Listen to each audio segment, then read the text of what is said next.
नमस्कार. आज आपण बनवणार आहोत सिंपल अशी कैरीची चटणी. आता यासाठी मी इथे आमच्या अंगणातील झाडाच्या कैऱ्या घेणार आहे. तुम्ही बघू शकता आमच्या अंगणातील झाडाला खूप अशा कैऱ्या लागलेल्या आहेत. तर ही कैरी जास्त आंबट नाही आहे, तर मी त्याप्रमाणे तुम्हाला जिन्नस सांगेल. तर चला तर मग आपण सुरुवात करूया कैरीची चटणी बनवण्यासाठी. इथे मी एक कैरी तोडून घेते. ही कैरी तोडून घेतल्यावर तिचा चीक व्यवस्थित निथळून घ्या. त्यानंतर आता आपण ही कैरी पाण्यामध्ये स्वच्छ धुवून घेऊयात. आता आपण ही कैरी किसून घेऊयात. किसल्यानंतर आपण ही कैरी एका डिशमध्ये घेऊन त्यामध्ये आपल्याला मीठ आणि साखर टाकून घ्यायचे आहे.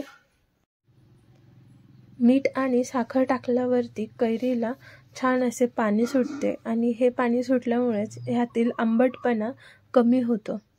तर आता आपण ह्याला मीठ आणि साखर लावून व्यवस्थितपणे मिक्स करून 5 मिनिटासाठी ठेवून देऊयात. तुम्ही आता बघू शकता कैरीला चांगलेच पाणी सुटले आहे. आता मी ही कैरी पिळून घेते आणि पाणी आणि आपली कैरी बाजूला काढून घेऊयात. इथे आपण छोट्या प्रमाणामध्ये पाणी निथळून घेऊयात. तुम्ही बघू शकता आता माझी बऱ्यापैकी कैरी निथळून घेऊन झालेली आहे. आता ही निथळलेली कैरी आपण वेगळ्या डिशमध्ये ठेवून देऊयात. ही पूर्णपणे कोरडी करून घ्यायची आपल्याला व्यवस्थित. आता याच्यामध्ये आपल्याला परत थोडेसे मीठ टाकायचे आहे. आधी मीठ टाकल्यामुळे आता एकदम थोडेसे मीठ टाकून घेऊया. आणि आपले घरचे लाल तिखट तुम्ही याच्यामध्ये टाकू शकता. तुमच्याकडे नसेल तर तुम्ही मिरची पावडर सुद्धा टाकू शकता. हे टाकल्यानंतर आपल्याला याच्यामध्ये थोडासा गूळ देखील टाकायचा आहे. हे बघा मी एवढा गूळ घेतला आहे. आता हे मिश्रण व्यवस्थित मिक्स करून घेऊयात.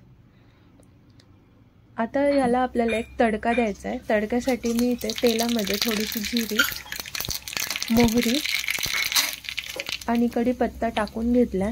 ही फोडणी थोडीशी करपवली तर आपल्या चटणीला जास्त चांगली चव येते. आता आपण हा तडका कैरीवरती देऊन घेऊया. तडका टाकल्यानंतर आपण परत एकदा हे मिश्रण व्यवस्थित मिक्स करून घेऊया. झाली आपली कैरीची चटणी तयार. ही चटणी तुम्ही चपाती, भाजी सोबत खाऊ शकता. तोंडी लावायला किंवा टिफिनसाठी देखील घेऊ शकता.